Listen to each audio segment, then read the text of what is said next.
আমরা রাজনৈতিকভাবে এটাকে দেখিনি একেবারেই, কারণ সন্দেশখালির সঙ্গে আমাদের সম্পর্ক অনেক আগে থেকেই।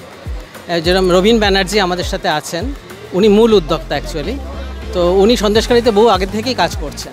তো এই ধরনের উৎসব আমরা করতেই থাকবো। তার মধ্যে এইটা কোইন্সিডেন্স বলতে পারেন যে এই সময় হয়েছে, মানে সন্দেশখালির ঘটনা এবং যা নিয়ে মিডিয়া এত চর্চা হচ্ছে এই সময় আমরা এই উৎসবটা হয়েছে।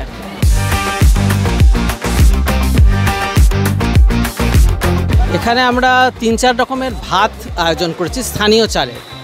হলুদ বাটালি বলে, মোটা চাল বলে একটি চাল হয়, কালো মোটা, এই ধরনের এইগুলো আপনারা স্থানীয় চাল যেগুলো সম্বন্ধে মানুষ জানে না, তারই পান্তাও হয়েছে এবং তার ভাতও হয়েছে।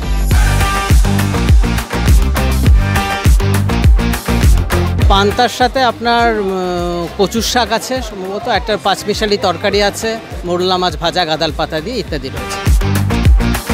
চাল বহু রকমের রয়েছে। আমরা যেমন সুগন্ধি চাল বলেন, তাহলে আমরা সাধারণত গোবিন্দভোগের নাম শুনেছি, কিন্তু গোবিন্দভোগ ছাড়া বহু সুগন্ধি চাল, যেমন রাধা তিলক রয়েছে, যেমন লীলাবতী রয়েছে সুন্দরবনের, তো এগুলো আমরা জানিই না।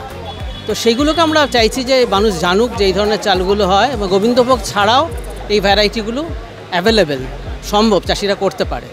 এবং স্থানীয়ভাবে এগুলো যদি চাষ হয় তাহলে চাষিদের পক্ষে সেটা খুবই উপকার হবে। সন্দেশখালির চাউল কথা, এত সুন্দর নাম এই ইভেন্টের। এটা পূর্ণেন্দু বসু আমাদের শ্রদ্ধেয় নেতা, তার মস্তিষ্ক প্রসূত, যে সন্দেশখালিতে যে প্রাকৃতিক সম্পদে ভরা, একেবারে নিখাত প্রাকৃতিক সম্পদের যেসব ফসল রয়েছে তার উপর দাঁড়িয়ে যা যা খাবার হয়, পিঠে পুলি অন্যান্য সমস্ত, এটা বিরাট মেনু কার্ড দেখলাম। ওখানকার মা বোনেরা এসে এখানে রাঁধছেন এবং সুন্দর একটা মিলনোৎসব এখানে তৈরি হয়েছে। তো এটা খুব সুন্দরভাবে ভেবেছেন যে সন্দেশখালির প্রাকৃতিক সম্পদ, উন্নয়ন, মা বোনেদের হাতের কাজ, সেগুলো কলকাতায় বসে কলকাতার মানুষ তার স্বাদ পাচ্ছেন।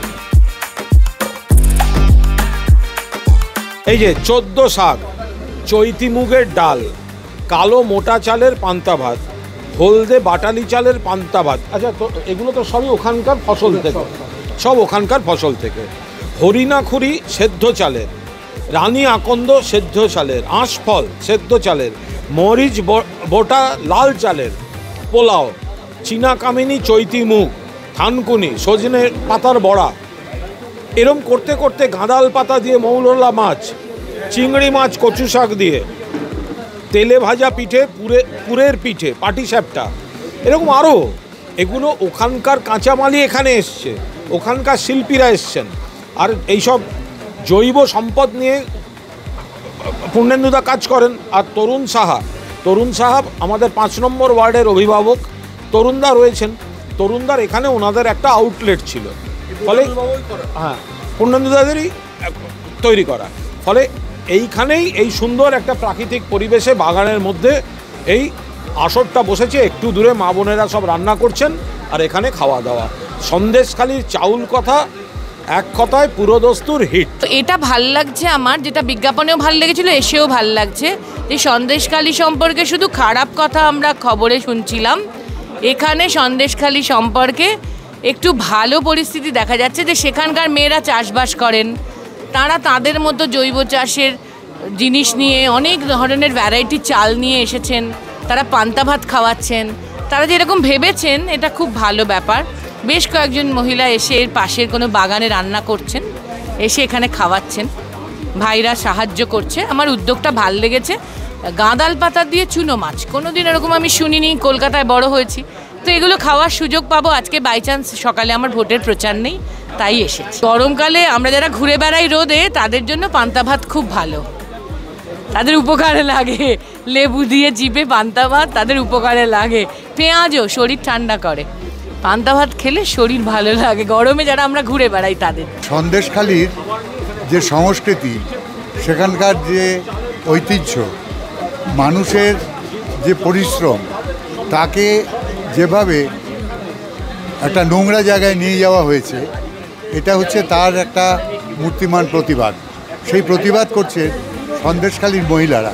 তারা বললেন যে আপনারা কলকাতায় একটা এরকম ব্যবস্থা করে দিন, আমরা এখানকার যা উৎপাদন করেছি সেইগুলো নিয়ে গিয়ে রান্না করে সেখানকার মানুষদের খাওয়াবো। কলকাতার লোকেদের সাথে আমরা একটা ভালো সম্পর্ক করতে চাই, আমাদের এই সাংস্কৃতিক ঐতিহ্যকে আমরা টিকিয়ে রাখতে চাই। এই প্রোগ্রামটা হচ্ছে তাই।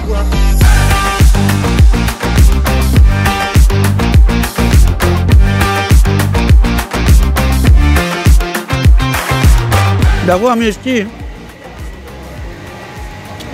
সুদূর চুঁচড়ো থেকে, নদী পার হয়ে। আমি এখানে এসেছি একেবারে যে চালগুলো আমরা নামই শুনিনি কখনো, সেই সব চালের যেগুলো অর্গানিকভাবে চাষ করা হয়, সেই চালের ভাতের পান্তা। আর এরকম লাঞ্চ ইন লুজ, এরকম মানে সহজে পাওয়া যায় না।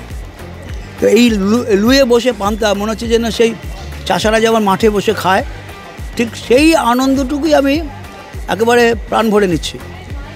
আর সঙ্গে মোরলা মাছ, পান্তা ভাত, মোরলা মাছ, আলু সেদ্ধ, আলু মাখা, তার সঙ্গে একটা বড়া রয়েছে। মানে এই যে সামান্য জিনিসটুকু, যার জন্য পয়সা দিলে পাওয়া যায় না। আজকে পান্তা আছে, তার সঙ্গে থালকুনি পাতা আছে, থালকুনি বাটা আর কি, কাঁচা লঙ্কা আছে, কচু শাকের ঘন্ট আছে, এখানে আমের চাটনি আছে, তারপরে শাকের বড়া আছে, তারপরে মৌটি মাছের যেটা মৌরুলি মাছ বলা হয় তার ভাজা এবং আলু ভর্তা। একটা সুন্দর একটা গ্রামের পরিবেশ হয়েছে। গরমের সময় পান্তাটা খুব ভালো লাগে আমাদের। পান্তা ভাত উৎসবে যোগ দেওয়ার একটা বিরাট উৎসাহ হচ্ছে এই কারণেই যে আমরা সারা পশ্চিমবঙ্গ জুড়ে এই যে জৈব চাষ, কৃষকদেরকে রাসায়নিক ছেড়ে কি করে জৈব চাষে উদ্বুদ্ধ করা যায় তাই নিয়ে সুন্দরবনে প্রায় 1000 জন চাষিকে আমরা উদ্বুদ্ধ করেছি। এবং সেই চাষের যে উৎপাদিত ফসল সেটা আমরা রাজারহাটে যে জৈব হাট হয়েছে সেখানে 10 নম্বর কাউন্টারে আমাদের বিক্রয় কেন্দ্র রয়েছে। এবং এই যে একটা যে আমাদের সেই বিক্রয় কেন্দ্র রয়েছে, কিন্তু আমরা যথেষ্ট খরিদ্দারের কাছে এখনও পর্যন্ত পৌঁছাতে পারিনি।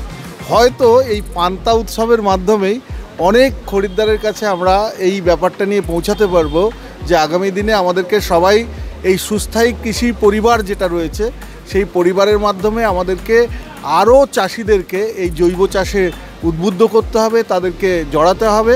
কারণ টেকসই যে চাষের প্রক্রিয়া বা পদ্ধতি সেটা ছাড়া আমাদের এই পরিবেশকেও বাঁচানো অসম্ভব এবং সর্বোপরি মানুষেরও সুস্বাস্থ্যের যে ব্যাপারটা রয়েছে সেটার থেকেও কিন্তু মানে কখনোই সেটা সম্ভব নয় যদি না আমরা এই রাসায়নিকটাকে দূরে সরিয়ে জৈব চাষে আমরা উৎপাদিত দ্রব্য আহার হিসেবে গ্রহণ করতে পারি।